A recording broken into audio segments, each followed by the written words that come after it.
So when starting a design like this, I actually like to see if there have been any examples in nature that might help inform the design. Something that's like, thin lines that might exist somewhere in a landscape or a tree canopy, wildlife. There can be examples out there that can help inform the direction that you're going to go. So I'm just checking online for, top-heavy type things in nature, and I came across the emu. A beautiful bird, but it's got some cool lines to it. So what I like about this is it's got kind of a cantilever shape already. It's super top heavy, some weird proportions. Good starting point for this table. I don't think we need the knees, but if we get rid of the top here, which we can just do quickly, just click and drag.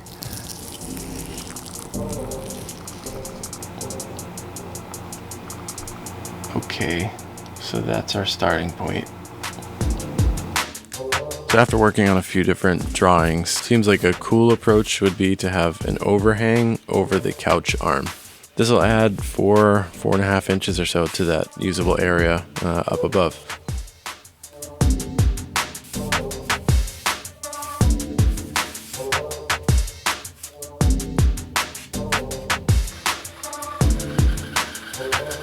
Another cool thing for this project would be to use some of the most expensive woods that I have, which is a bunch of 10-quarter teak, even though we have a toddler in the house, because that's a smart choice.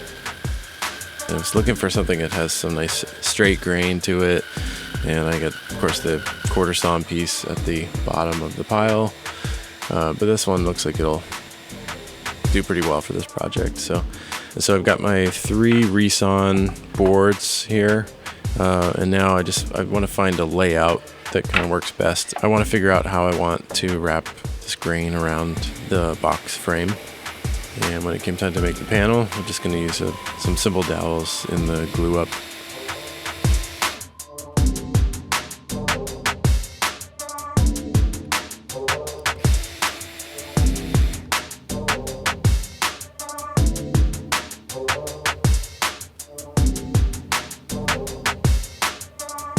And I should not have been gluing directly on my table saw surface, but I had planned a refurbishing session for this old Delta table saw. At this point in my woodshop, that was one of the most reliable flat surfaces.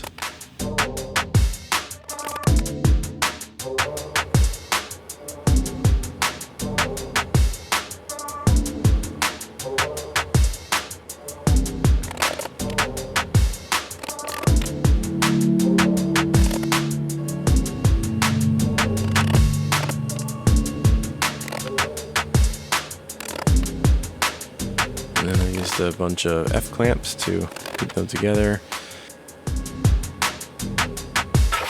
After the glue up was done, I'm gonna hand plane off the dried glue buildup.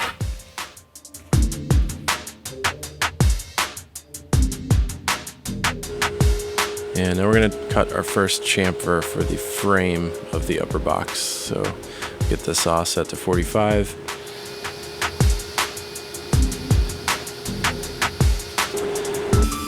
And once the first cut is done, you want to always just drop it right on the floor. Just like that.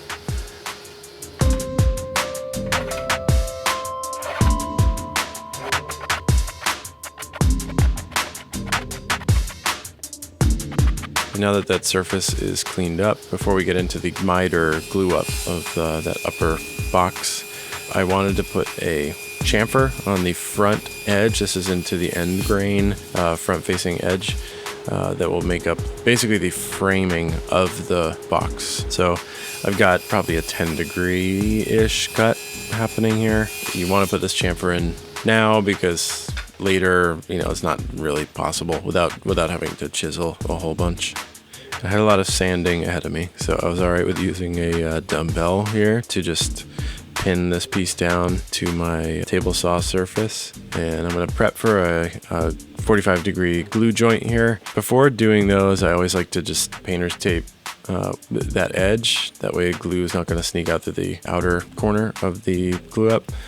But it also helps ensure that those two pieces are mated the entire line there. And since I'm using teak wood, teak's got just some natural like rubbery oil qualities to it, which is why it's popular for marine applications.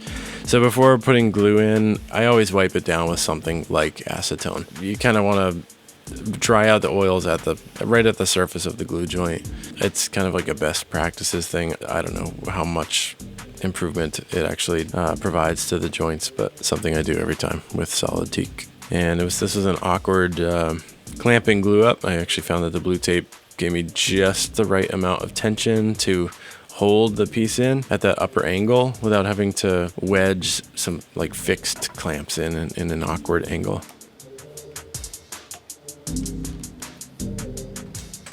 And we can check out the first corner there.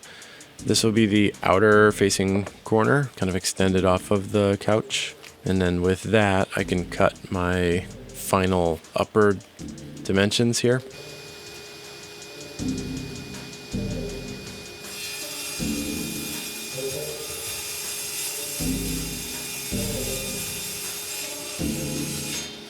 And before the final cut here, I gave it some thought in the moment about where to place that cut. Because depending on where I place this cut, the more height that I give to that storage box area, the less width that I'll be able to have for that area. So it's kind of a give and take, a very non-scientific approach.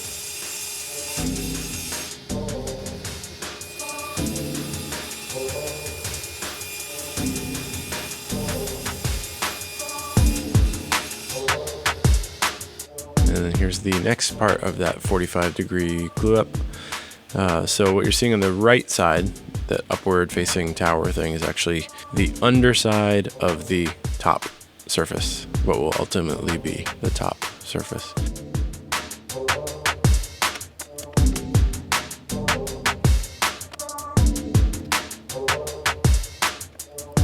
And I check all of my 90-degree joints with a square, but this one in particular is important because this defines the surface that the legs are ultimately going to attach to. So if this is out of square, that angle will continue down the leg over the span of about 20 inches or so and could create a bigger issue down the line.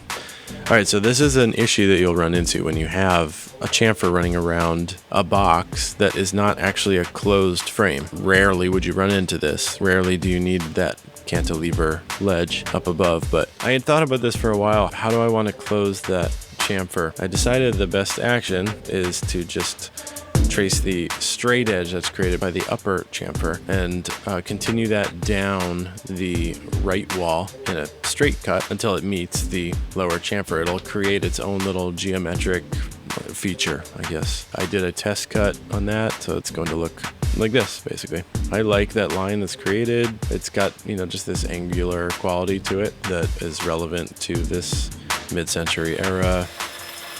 Next step is super simple. Just cut the same thing I did on my test piece, and definitely should have no issues with that. So we'll take a look at the cut on the actual frame here, where the dowel is exposed from the glue joint through that end grain on the front face of the table.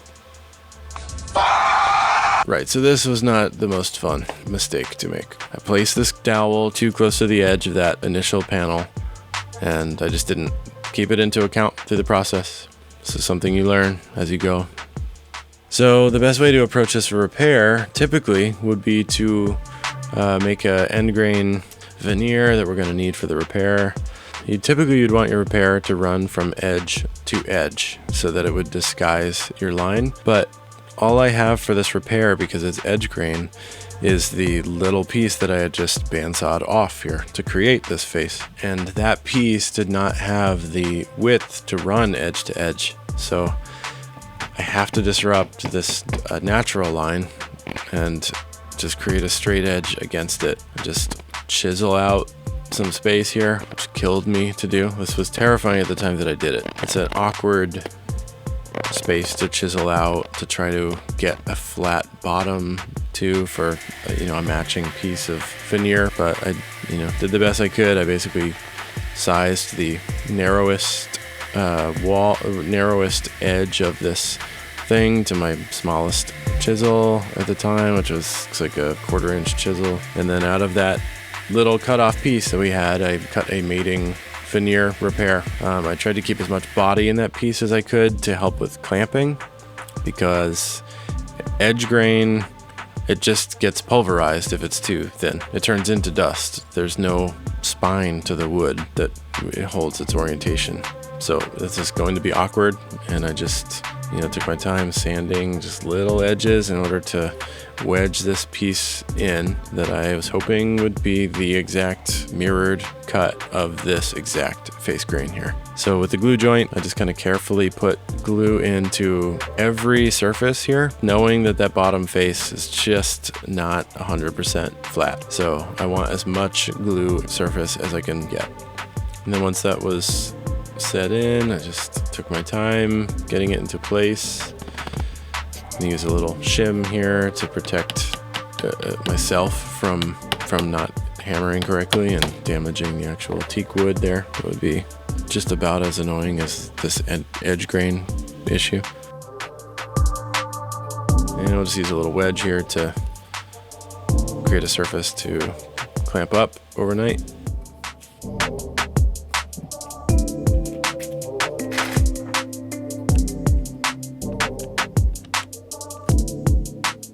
So the next day we unearth our repair, and I'm just gonna take this down to the plane surface below. I know I'm going perpendicular to the grain here, so it's a really awkward thing to sand, and I felt that going perpendicular to the grain here actually gave me a little more face to hold my hand stable against. I was worried going the other direction I would potentially round each corner, and that would be worse. So I know I've got a lot of sanding up ahead of me, and take a quick look initially at what this grain is looking like and what I need to sort of peel out of there in order to disguise this even further. This doesn't look great just yet, but once this is sanded down, it will marry almost completely.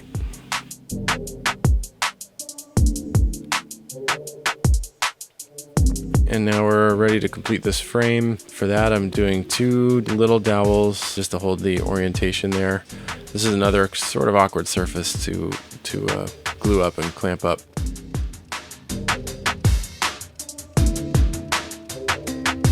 So I'll go with some blue tape initially, and then just sort of equal clamping as much as I can. So I used some weights and clamps, and the dowels in that joint are doing the majority of the work. And here you can see a little bit the offset of this piece. We got offset depth to the box and an offset upper surface. Kind of an awkward box, but still a good balance to the weight.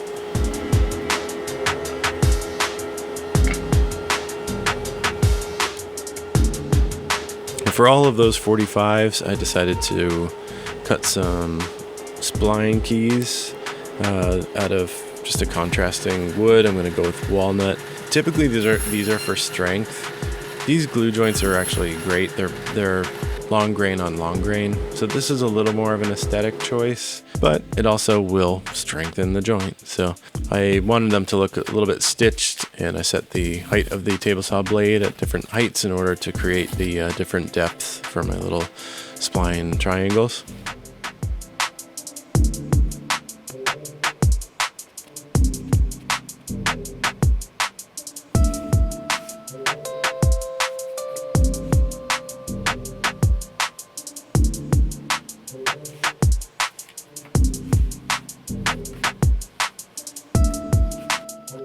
Once the spline keys were dry, we just cut them with the pull saw and the bandsaw, depending on which face I can get into the bandsaw.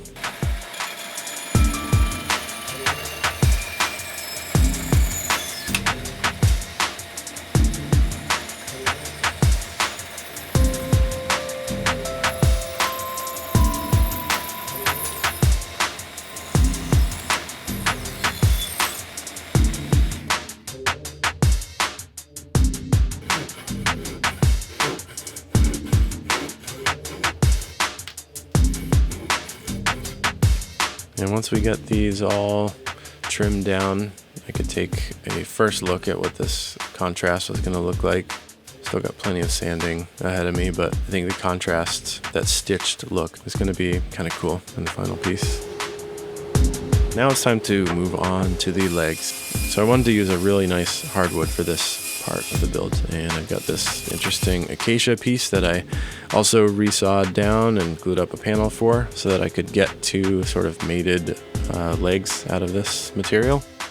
This is the shape I came up with. We're going to split the panel in the middle, so each of these legs will cantilever down to a base, and those feet will glue into the base. This shape. I started with a hexagon and then just kind of cut to a point where all the lines kind of made sense. Here I'm tracing out that leg pattern on the acacia.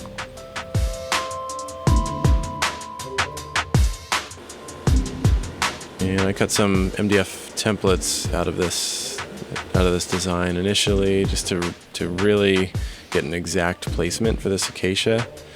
I knew I wanted as much long grain as I could get, but I also liked the look of the remaining panel, so kind of trying to maximize both of those. And I decided that, this piece, this would be actually easier to cut on the CNC rather than risk running on the router table and having tear out down at the feet there. Those little cuts can kind of rip out, and the upward face of it is going to be the most visible part of the base. And here we can see that I managed to do the same thing with the dowels of the glue up. So that's great. That's definitely what you want. More dowel repair time. For this wasn't quite as big of a deal. This is like a buried part of the design, but I just sort of hogged out a little area here, and I could cut on the CNC an exact dowel for what I needed there out of the acacia cutoff.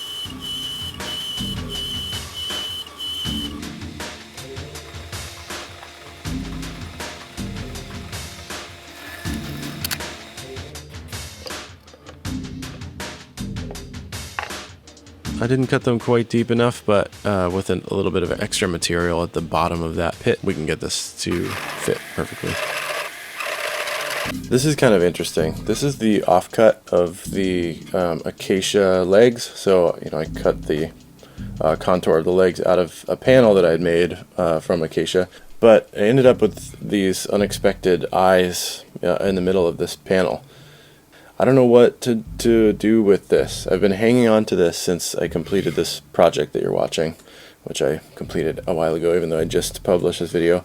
I'm thinking maybe a cabinet front for maybe my camera lenses, or I have a recording studio, so I don't know, microphones or something, but some kind of specialty small cabinet where I preserve the contour here, and maybe split it down the middle here and have two doors that open out, demonic eyes just looking out. And I went to Catholic school for a short time, and I learned that I'm going to hell, so it would be kind of cool to have these eyes just staring out at me from a cabinet in my room.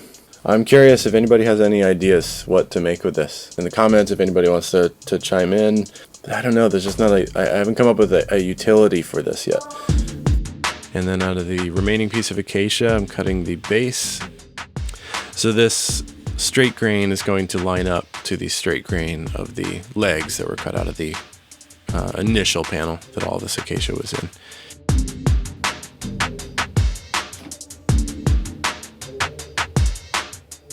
So we got some pockets here for the feet to fit into, some holes where dowels can be placed from beneath the base up into the legs. This whole frame is going to be super solid. So the bottom of the acacia, I'm just chiseling off some of the overhang because I'm not going to add a chamfer to the bottom edge, only the top.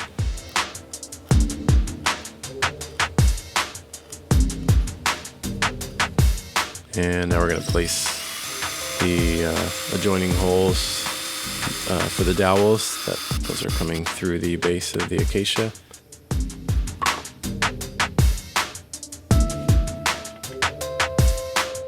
And with some pin locators, we got those placed in the legs. I use them to give me some reference holes in the underside of the upper frame, the teak frame, and drilled them out at the drill press.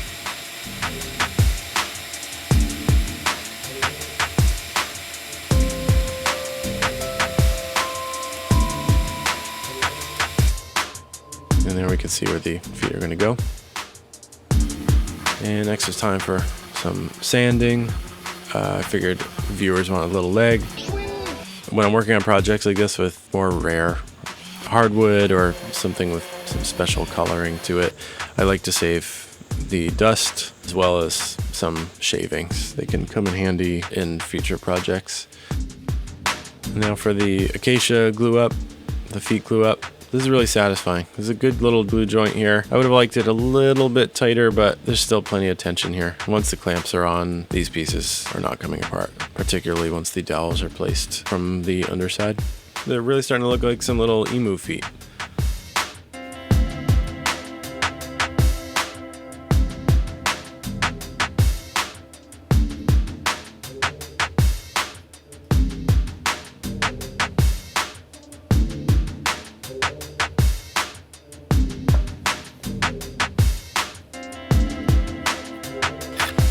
And we're going to cut the dowels that we need for the legs to marry the upper frame. The strength is coming from the glue of the dowels, and then also just the weight is working on your side in this type of orientation. Got those clamped up with a little bit of weight.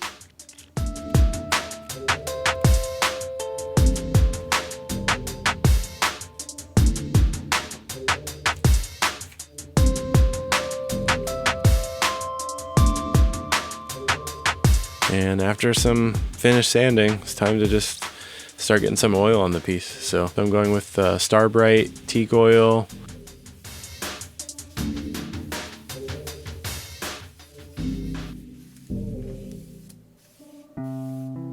Here's an overview of the upward facing face. This is going to be the work surface that sits over the couch arm.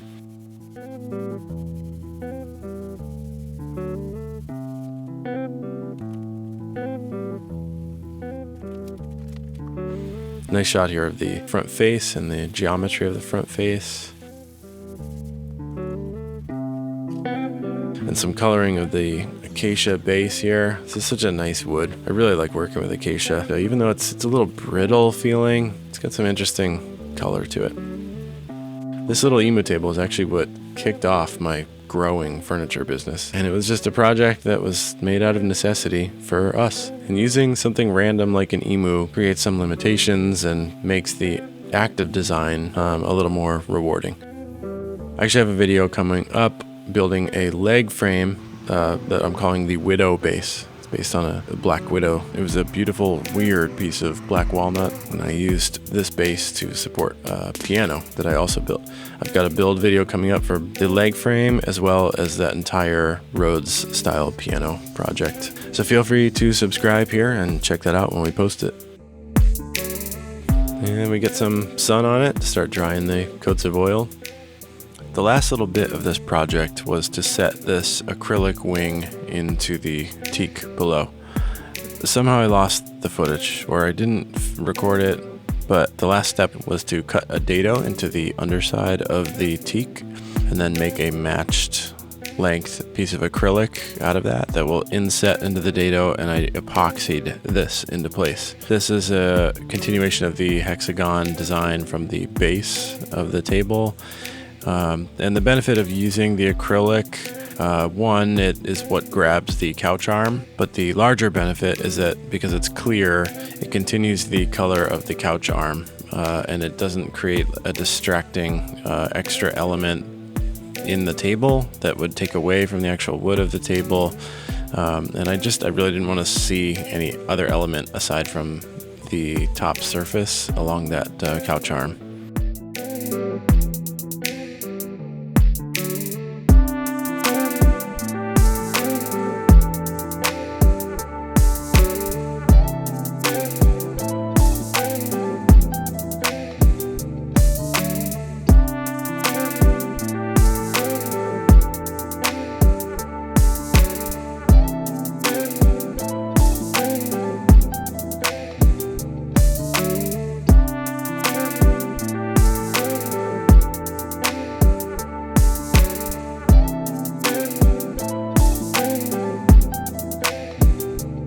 turned out my daughter was so inspired by this table, she decided to add her own artwork to the living room, which is so unexpected. And I guess we decided as a family that that's something we will encourage.